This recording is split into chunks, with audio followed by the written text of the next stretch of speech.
अभी ऐसा ऐसा ट्रेंडिंग चल रहा है, मतलब लोग दिखा रहा है कि देखो हम कितना पावरफुल है।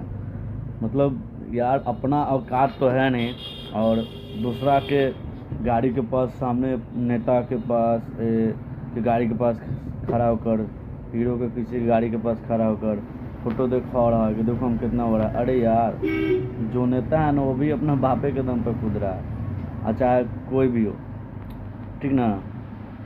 तो अपना बनो, अपना गाड़ी के पास फोटो खिंचाओ, बल्कि किसी के टुकड़ों पर मत फलो, ठीक ना।